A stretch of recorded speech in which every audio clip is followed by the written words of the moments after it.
ассалому алайкум шунавандаҳои гиромӣ.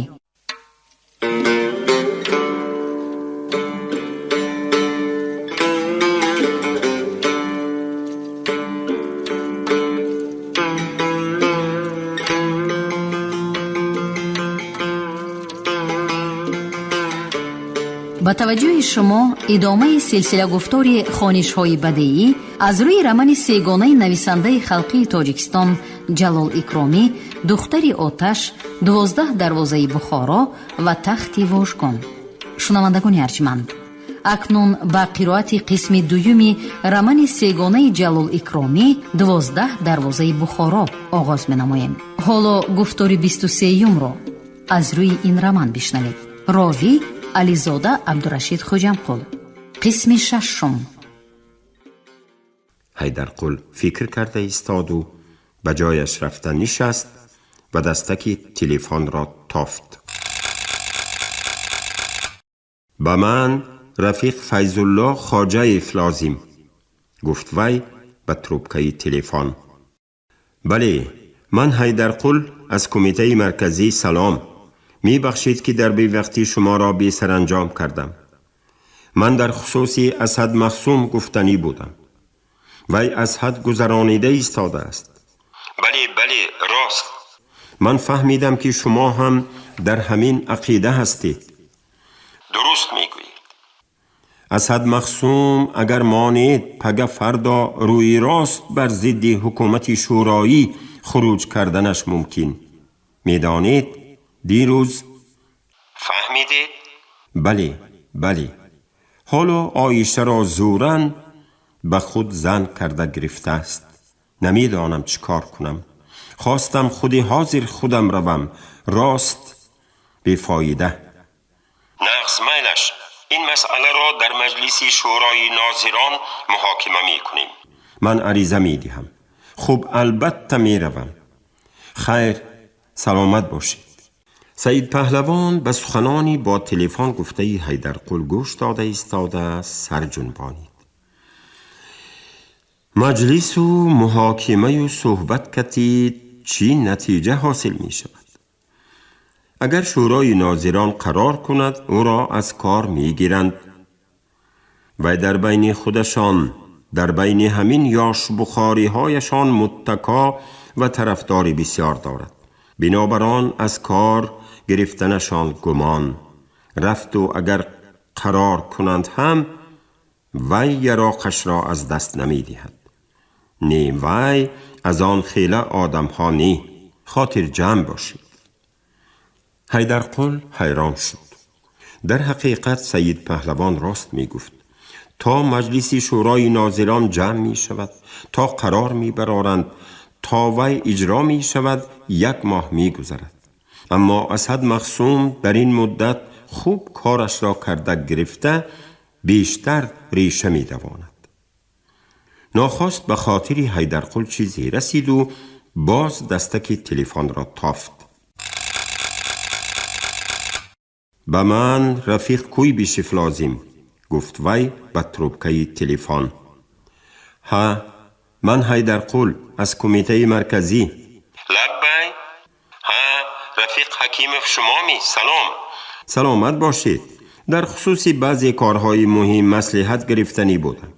میلش، بعد از 2 روز می روم. سلامت باشید.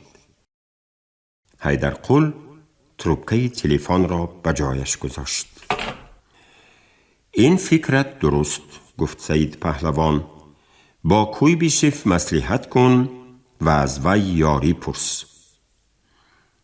همین طور می کنم، گفت حیدرقل و از جا برخاست. اول به پیش فیضالله خواجه می روم، مصلحت می کنم، بعد ممکن است با همراهی وی به نزد کوی بیشف می رویم. خیر، بیا جوره امشب به خانه من رویم، چق چق کرده خواب کنیم، پگاه سحر به کارت می روی. مایلش، من تو را تا به خانه‌ات گسیل می کنم و بعد به دلکشایی بیرون می روم. اگر نرفته مانم به دلشان گپ آمدنش ممکن. راست می گویی، گفت. در حال معنای سخن سید پهلوان را فهمیده حیدرقل نباشد بهتر که از خودی همینجا خیر و خوش میکنیم. لیکن تو از حال عایشه و مادرش با خبر شو. زود زود به من خبر رسان. خیر، سلامت باش. سید پهلوان وعده داده از کابینت بیرون برآمد.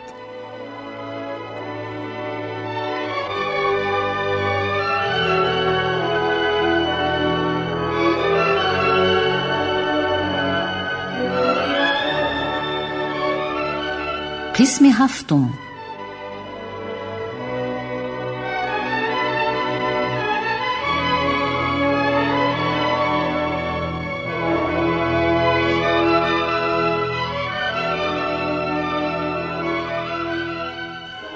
قریب 2 ماه می شد که آیم‌الله تنبور به حولی خود برگشته زندگی پیشتره آرامانه خود را برقرار کرده بود.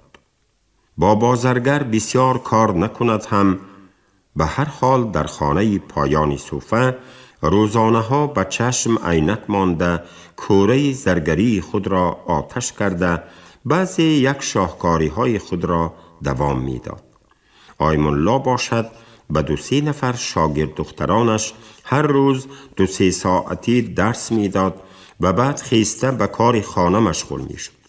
هر زمان به خدا 100 بار شکر می کرد که باز به گوشه آسوده خانه خود آمده، باز به اختیار خود خواه سیر خواه گشنه آزادانه عمر به سر می برد.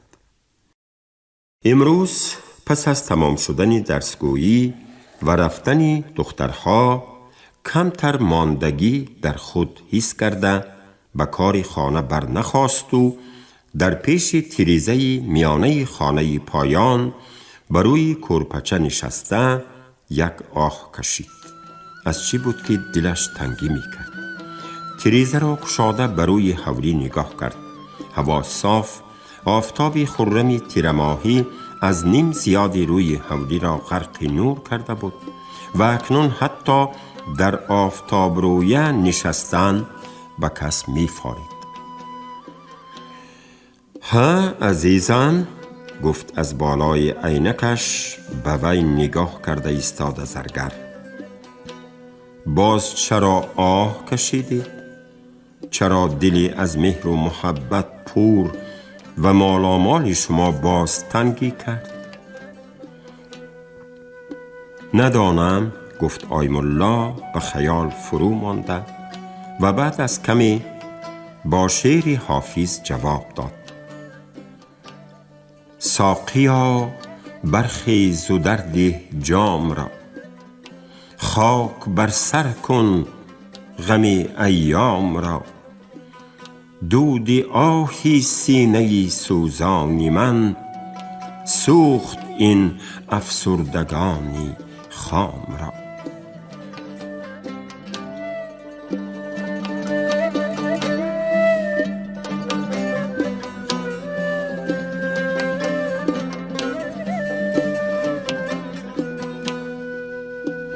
با بازرگر این مصرع‌ها را با تبسم شنیده ایستاد و جوانانه از جا برخاست، در شیشگی رواق خانه را گشاد و از آنجا جام و صراحی نقرگینی سوادکاری را گرفته بروی لعلی نقرگینی کندکاری گذاشت و به نزد آیم‌الله برده مانده گفت: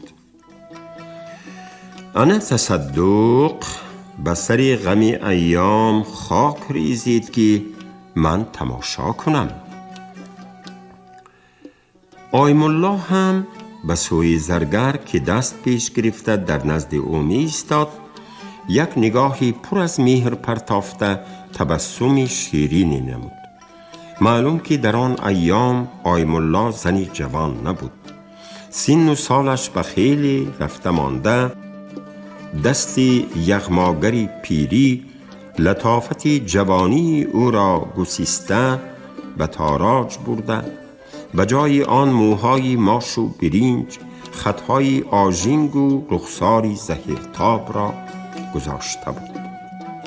لیکن چشمانی پرخمار و دلفریب وی هنوز زنده هنوز مست، هنوز پرآفت بودند. همین یک نگاهی پر از مهر، همین یک ادای دلبرانه در دل آتشش خاموش گشته زرگر یک اخگری افروخته و حس کرد که از حرارت آن یک اخگری سوزان خونی سرد گشته یک بار به جوش آمد و حتی دل به تپیدن سر کرد. آه، این نگاه همیشه او را زنده داشته، در این دنیای پرتشویش تا به حال باز داشته آمده است. همین نگاه امیدهای برباد رفته او را بازگردانیده، راهی پیش تاریکی او را تا خیلی جا روشن کرده آمده است. اگر این نگاه نمی شد وی کیها تاس و کوزه زندگیش را غنداشته بود. من می خواستم که، گفت شیرین کرده آیم الله، به سری غم ایام با دستی شما خاک ریزم. جانم کتی، گفت زرگر و دو چوکه نشسته از صراحی به جام می خوشبوی دستی را ریخته پر کرد. شما چی؟ گفته آیم الله پرسید. قدح شیرین کرده شما را می خواهم که مکم. این جواب زرگر به خوشی آیم الله آمد و باز تبسم کرد و قدح را در کشید و به دست زرگر داد. زرگر باشد یک شنگل انگور حسینی را برای گزکی شراب به وی تقدیم کرد و بعد خودش هم یک جام می پر کرده نوشید. خدا را 100,000 بار شکر، گفت وی. هرچی پریشانی ما را جمع کرد، دشمنانی این خاندان را زیر و زبر کرد. الحمدلله، به من این دور و دوران خیلی معقول، من خیلی خرسند. فقط افسوس که اکنون آن قوه و شوق و جوش و خروش جوانی از ما رفته است. نباشد شوق جوانی از شما رفته باشد هم از من نرفته است، گفت آیم الله که اندک سرخوش شده بود.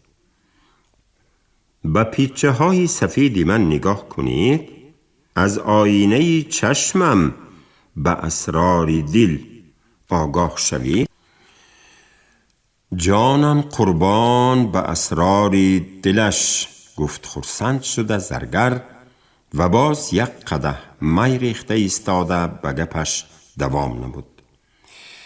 لیکن راستش را گویم حس جوانی از من هم چندان نرفته است.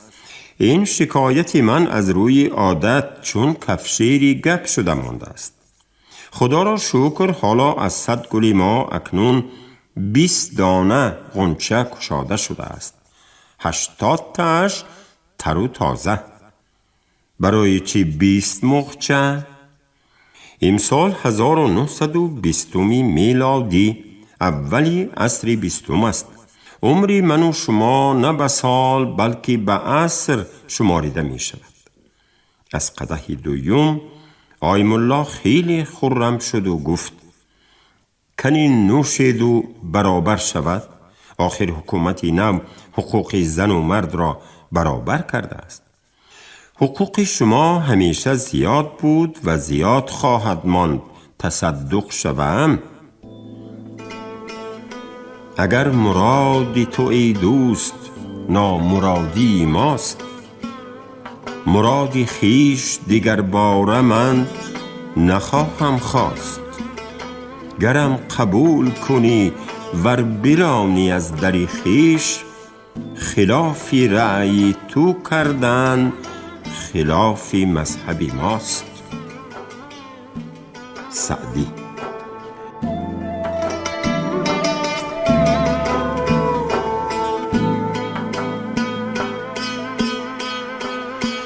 به شما گپ زده نمی شود، گفت آیم الله طعنه آمیزانه. در رو سعدی را به یاری می کشید و گوینده را مات کرده می مانید. من گفتنی بودم که حقوق زن و مرد برابر گفتن کتی می شده است می. زن با راه خودش، مرد با راه خودش. بهترش که این گپ‌ها را مانده دستی زوراوران را کوتاه کنند، دلخواه به دلخواهش رسد. دو زنگی سه زنگی را برهم دهم. درست گفت زرگر. نظر به شنیدم جدیدها از فرصت استفاده برده زنهایشان را جفت کرده ایستاده. یعنی که طاقه یک زن باشد نابرابر می شده است، اگر دو تا شود پهلوی ترازو برابر می شده است. در آن حال دو زن دو پله ترازو، خودی مردک شاهین ترازو شده در میانه می ایستاده است. در میانه ایستاده خفه شده مردنش ممکن. انا حاجی حسن بیک رئیسی چیکه باشد هم به آیین شاه کس مانده رازگی گرفته است. پگه فردا توی بوده است. توی شده است. انا باز نخستر آیین شاه به امیر نصیب نکرد، به سید بیک نصیب نکرد، به حاجی حسن بیکی پیر چی می کرده باشد؟ به وی هم نصیب نمی کند. الف تا سه گفت آیم الله خیال کرده ایستاده یک شعر هجوی خود را به یاد آورد.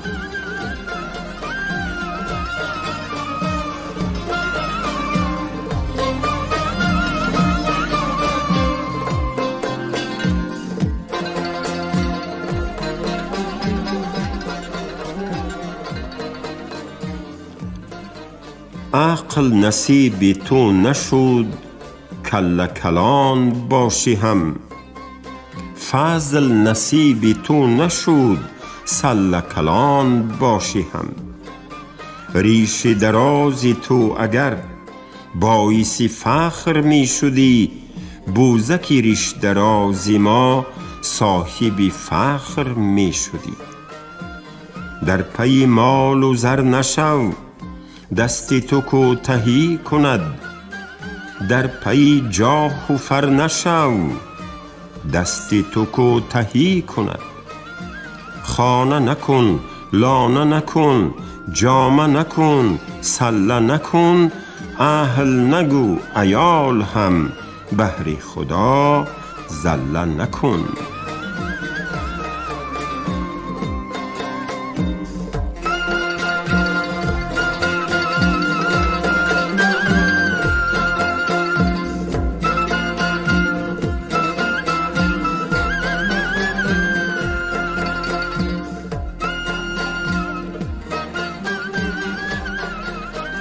مرگی مفاجات طلب کن و خلاص شو، گفت خندیده زرگر. افسوس که همین نصیحتی شما را هم نمی فهمند. صحبت آنها به اینجا رسیده بود که از بیرون آواز برآورده فیروزه در آمد. السلام گفت وی به هر دوی آنها و از پایان خانه نشسته حال و احوال پرسی کرد. ما صحت و سلامت، گفت آیم الله. دو کسه بزم کرده شیشتیم. انا نمی بینی اسبابی بزم مهیا، فقط تو نمی رسیدی. پیشتر بیا، تشنه مانده آمدی. یک قلت شراب دهم هم تشنگیت می شکند هم طبعت چاق می شود. از باریدن طبع آیم الله و بابا زرگر فیروزه خرسند شد و برای خاطر آنها حتی یک قلت شراب نوشید. اوه چطور تلخ، گفت وی رویش را برمه کرده. من شیرین بودگیست گفته گمان می کردم. بابا زرگر خندید و گفت تو که از خوردن می لعل لبت رنگین است، پس سبب چیست که می تلخ و لبت شیرین است؟ کنی جواب تی گفت خندیده آیم الله. فیروزه شرم کرد و رویش ارغوانی شد. از جانب وی آیم الله جواب داد: لب باز مگیر یک زمان از لب جام، تا بیستانی کامی جهان از لب جام. در جامی جهان چو تلخ و شیرین به هم است، این از لب یار خواه و وان از لب جام.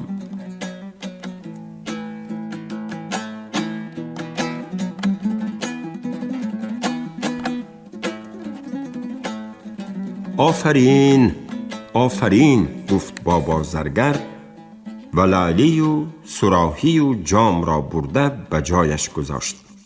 فیروزه جان به کارهای حکومت ارالش شدن این طرف از شیرخوانی هم دست کشیده مانده است. راست میگویید امک جان گفت فیروزه، شیرخوانی آن طرف ایستد. به افت و اندام خودم به خانه و جایم درست نگاه کرده نمیتوانم.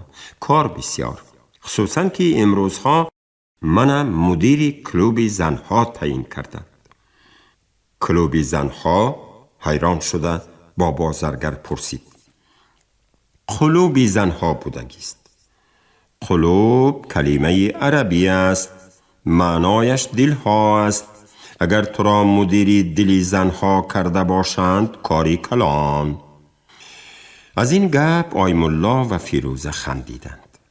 نه راست می گفت زرگر، قلوب از قلب گرفته شدگی. قلب باشد دل است. از یک جهت گپی شما هم درست گفت آیم الله. کلوب چنان جای که در آنجا دلهای زنها یک می شوند، به هم جمع می شوند. فیروزه جان باشد آن دلها را نوازش می کند، می بردارد. کوشش می کنم آیم الله گفت فیروزه، لیکن خلال می دهند. یک قسمی منصبدارهای خاله بیغم کلوب زنها را خانه عیش و عشرت گمان کردند. بینم اینش از سلام و یش از سلام گفته آمده زنها را تایی چشم می کنند. با هرچی بهانه ها در آمده به کاری ما خلل می رساند. نمان به در آمدن اجازت نتی گفت قطعی کرده آیم الله. همین طور کردن لازم می شود گفت فیروزه. مایلش که از من رنجند شکایت کنند. از امکی حیدرقل خواهش می کنم فرمایند که به دری کلوب همیشه یک ملیسه قراول استد. ها آفرین گفت آیم الله. ترتیب و نظام را براه مان. دخترها را به خواندن و به کار مشغول کن که سر برداشتن نتوانند. نقص گفتید آیم الله جان، لیکن از شما یک خواهش. معلمان نمی رسد گویید. چی شود که شما هم رفته به دخترهای ما سبق آموزید؟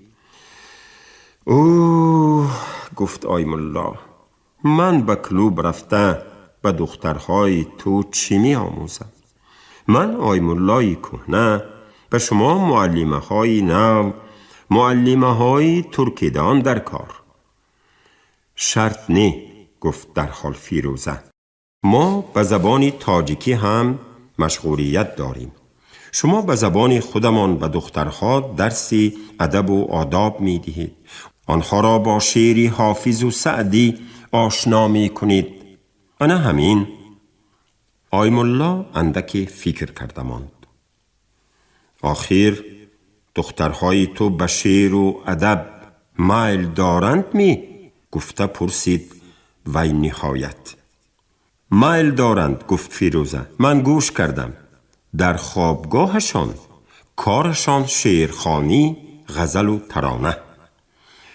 خیر مایلش، فکر کرده بینم کنی بعد به تو جوابش میدهم. خیر نباشد پگاه با هم رویم، یک روز ایستاده همین طور تماشا کنید، کنی به شما معقول می شود یعنی؟ مایلش گفت آیم الله و سخن را به سوی دیگر تافت. فهمیدم آیین شاه به حاجی حسن بیک برآمده است. براستی حیفی کلینچه‌ای با عقل که بختش را سوخت. کی می‌داند؟ شاید خوشبخت شود. نه، گفت به طور قطعی فیروزه. من آیین شاه را هم می‌دانم، حاجی حسن بیک را هم دیدم. این کار زورمزورکی شدگی. گفت با بازرگر به گپ همراه شده. در زمان شورا هم زورمزورکی شدنش ممکن شده است کو؟ گفت فیروزه مایوسانه. لیکن نباید شود بود. بعضی حکومتدارهای امروزه به گمانم به جایشان نالایق هستند. آنها انقلاب را نادرست فهمیدگی، چی بودنی آزادی زنها را نمیدانند. راست گفت آیم الله، اگر میدانستند این طور نمی کردند. با بازرگر مقابل شد. من به شما حیران، گفت وی. در وقتش امیر و منصبدارهای وی بودند. هرچی می خواستند با فقرا کردن می گرفتند. اکنون دوری حکومت شورا، اکنون ناظرها با فقرا هرچی خواهند کردن می گیرند. نباید همین طور شود، گفت آیم الله. چطوری که مرامی حکومت شورایی را فیروزه و حیدرقل به من گفتند، در این دور فقرا باید آسوده باشد، باید هر کس به مراد و مقصدش رسد، باید آزاد باشد. خیر، گفت موی سفید، شاید همین طور هم باشد، لیکن حاضر گفت فیروزه، حکومت درست مستحکم نشده است. دشمنها در گرد و اطراف پر، از هر فرصت استفاده برده ضرر رسانیدنی می شود. انا یک واقعه دیروزه را به شما گویم. ریوکامی کرمینه 3 نفر زنی بیکس و آزادیجو را به عرابه سوار کرده به کلوب ما فرستاده است. لیکن در راه آدمانی نامعلوم پیش راهی عرابه را گرفته زنهای بیچاره مظلوم را پاره پاره کرده اند و با خون آنها به کاغذ نوشته ماندند که سزای حریت می‌خواستگی انا همین. وای گفت از علم و درد آیم الله. چی دهشت، چی فاجعه. نخواد در دنیا همین قدر آدمانی بیرحم هستند که به زنهای بیگناه هجوم کرده آنها را پاره پاره می کنند. هستند، هنوز هستند، گفت فیروزه. لیکن حکومت شورایی آنها را نیست کرده ایستاده است. اما آنها تا تماما نیست شدنشان خیلی کارها کردنشان ممکن. تو هوشیار باش دخترم، گفت آیم الله. خدا نکرده به تو آفتی نرسد. شب و نیمی شب در تاریکی ها نگرد. از اولی شب دروازه را زنجیر کرده خواب کنیتان. اگر اسان آمده ماند تو به اینجا به پیش ما فرامده خواب کن. به هر حال نامی من مرد، گفتمان با بازرگر. به لب فیروزه تبسم دوید. خیر سلامت باشیتان، گفت وی. من بالا برآمده تا آمدن عصا این طرف آن طرف خانه را غندارم. шунавандаҳои азиз, шумо гуфтори 23-ро аз рӯи рамани 12 дарвозаи бухорои нависандаи халқии тоҷикистон ҷалол икромӣ дар қироати ализода абдурашид хуҷамқул шунидед. коргардон шералӣ нағзалӣ, садобардор карим толибов. поёни гуфтор аз силсилаи хониши бадеӣ. шод бошед.